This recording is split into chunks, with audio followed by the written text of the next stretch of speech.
Hello again, college football fans. It is Monday, November 27th. We are still in the wake of the Iron Bowl, and, you know, Jordan-Hare just is an assembly line for unbelievable, legendary, classic, immortal games with moments that will be talked about as long as people who are involved in college football are around on planet Earth. It's almost comical to this point, the way that, you know, Tuscaloosa Iron Bowls are a completely different thing these days since Nick Saban has been on campus. As a matter of fact, we'd never won an Iron Bowl in Bryant-Denny until Saban arrived, as a matter of fact. I mean, they didn't play them. The game was played in Birmingham forever and ever, much like the Red River Shootout and the cocktail party for Florida and Georgia, in a neutral site in Birmingham. Of course, hundreds of years ago, or 150 years ago, or whenever it started, they played like at a park or something in Tuscaloosa, and I don't even know if it had ever been played in Bryant-Denny until 2000.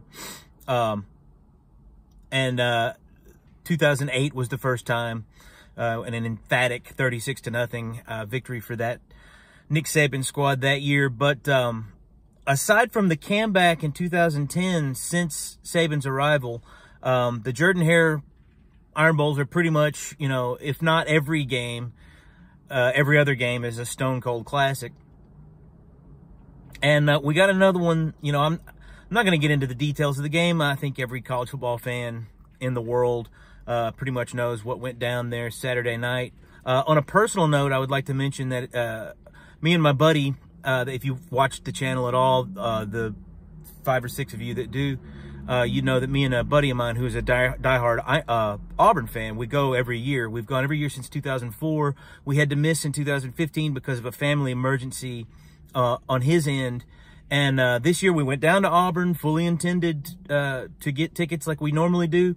But the prices were just outrageous this year for, you know, nosebleed bad seats. If they had been good seats available at those prices, we've paid the kind of prices that they were asking this year for terrible seats, for some of the best seats in the house. I mean, the kick six, we were about the 45-yard line, lower level. The 2017 was the same way. And then the past two that have been there, we've been on the front row of the upper deck around the 45, 50-yard line, you know, so just about the best seats you can get in the house as far as I'm concerned. I like being up a little bit. I don't want to be down, certainly not too low. You've got all of the players in front of you and you can't see the field. But, you know, a few years ago since COVID, they started, you can't buy the paper tickets anymore. You can't scalp when you get down there like we had always done for years and years. And so we've just... We have gotten lucky the last couple of years with prices and great seats. And I guess we just got a little bit cocky this year going down there, and a little bit spoiled. You know, there had been years in the past.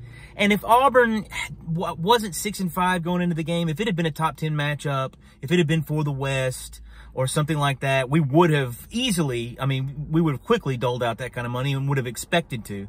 But this year we were just expecting it to go down, and it did go down slightly up until about an hour and a half before kickoff. And we thought maybe if we were patient, it would keep going down and we'd get a more acceptable price. And then all of a sudden, on a dime, they just started almost doubling in price at that point. And at that point, we looked at each other and said, you know, we can't justify spending $300 or $400, which is what it was going to be for nosebleed seats. I mean, I'm talking about 35, the 35th row in the upper deck. That's ridiculous. Now, if I had known then what I know now, I would have paid the money. I don't know if he would have, but I would have, to see that ending. But so we wound up driving up the road a little bit.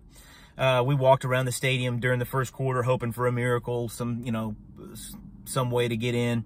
But we wound up going up the road and going to a Ruby Tuesdays and watching the rest of the ball game. And, you know, it was an amazing game. It was the kind of game where even in a Ruby Tuesdays, your reactions and your adrenaline are the same that they would have been in the stadium. But still a little bit heartbreaking considering our tradition that we like to hold on to. But, you know, I was down there, felt the atmosphere in Auburn, which didn't seem to be at a fever pitch. But, you know, it wasn't that way in 2021. Things just, down there in Jordan-Hare Stadium, it's a crazy place. Like I said, it's an assembly line for classic moments and legendary games, and immortal players. I mean, Jalen Milroe, I think Jalen Milroe has definitely, in my mind, surpassed, anything that Jalen Hurts ever was when he was at Alabama. He's clutch. I mean, you've got to say he's as clutch as Bryce now. I mean, that fourth and goal from the 31, I mean, that's more clutch, or it's at least as clutch as the 99-yard last-minute drive that Bryce had down there a couple of years ago. You know, talking about my prediction about the game, way off. Every time it's in Jordan-Hare and it's one of these, you know, seeming mismatches going into the game, and Alabama's so much better, I try to tell myself, look, it's going to be a tough game.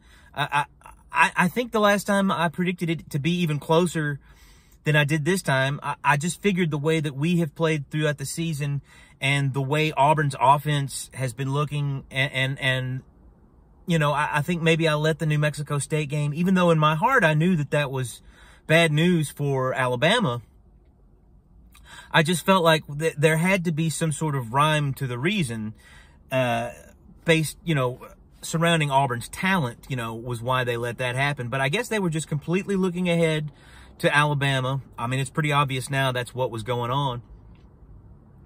But I just think to myself, can't it just be a normal struggle game where, yeah, we, you know, like Georgia had against Auburn earlier this season, where we struggle, you know, most of the game, but then, you know, towards the end of the fourth quarter, get our act together and, you know, get out of there without having to have an absolute heart attack. I mean, you know, sitting there, 4th and goal from the 31.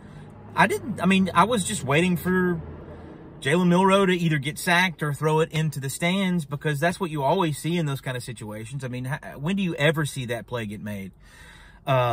You know what it reminded me of? Any Alabama fans, you'd have to be pretty hardcore and pretty old to remember this, but back in 1999, I think it was that game that was a couple of weeks before that big swamp victory that we had, against Spurrier, you know, Sean Alexander and those guys. It was, that brilliant Mike Dubose, SEC championship year when we beat, Florida twice. Well, we lost to Louisiana Tech in Legion Field a couple of weeks before that Florida game. And that game ended a lot like this game did Saturday. They had a 4th and forever situation. I don't know if it was 4th and goal, but they had to get a touchdown. It was in the waning seconds of the game. I think it was 4th and goal, and they had like a backup quarterback or something in there. And it's it's La Tech anyway, so goodness gracious. But that's the only time I can ever remember seeing anything like that actually happen.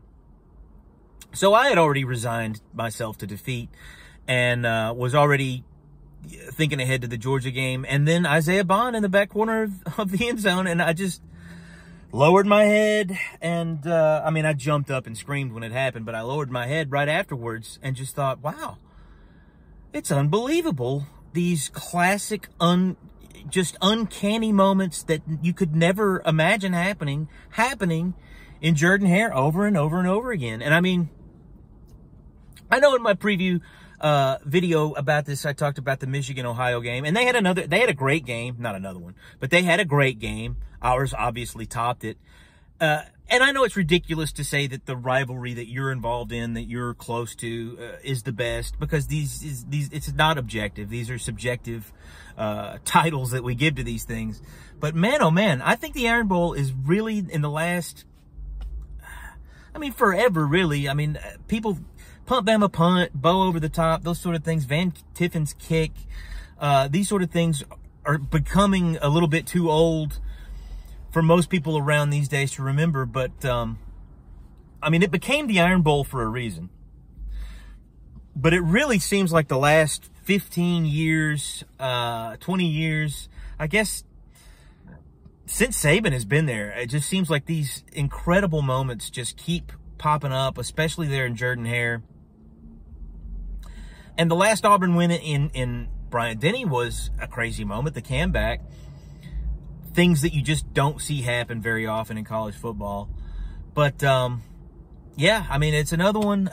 We've got championship week coming up. I've been saying it all year. I think I may have been the earliest person that I know of saying that it looks like the chalk is going to hold. Now, you know, maybe Louisville pulls off the upset over Florida State without their quarterback and everything. I kind of feel like the Oregon-Washington game, the Pac-12 Swan Song Championship game, whoever wins that's going to be in, no matter what happens, in my mind. Texas winning over Oklahoma State, that's going to be a tall order. You know, Gundy, these kind of games are built for Mike Gundy. So who knows what's going to happen there. But if Texas wins and Florida State wins, and I guess if Washington won and you've got the 2 undefeateds, Michigan, I mean, does Michigan have a chance to lose against Iowa? I feel like all they have to do is score a safety. If they get a safety or a field goal, they're probably going to win that ball game. But now watch Iowa do the unthinkable now that I've mentioned that. But I just really don't see a whole lot of upsets happening. And if the chalk holds, I do think that if Alabama beats Georgia, then the SEC will be left out. And obviously, if Georgia wins, they'll probably win the whole daggum thing, which is a nightmare for me. But at least we're there. At least we have an opportunity to make Georgia have to earn it. You know, they won't be able to just cakewalk into it like they did last year. I know Ohio State gave them everything they wanted, but, you know, they got an easy draw in the SEC championship game, and then, of course, they got the easiest of draws in the national championship game. So, you know, if they go in and earn it and win 3 in a row, you know, and win 30, I guess they will have won 31 games in a row, 32 games in a row if they win the national title again. So, yeah, if they do that, you just have to tip your hat to them and say, yeah, you know, right now you're the best. You are the kings of college football right now. We are number 2. There's no more of that 1A, 1B, none of that crap. We'll just have to take our lumps. Obviously, I still think we're historically the greatest college football franchise in history, but, you know, for right now, we will have to go ahead and take that back seat to Georgia. I will obviously be doing a preview video for that game coming up shortly, so be on the lookout for that, and who knows what else. Thanks for watching.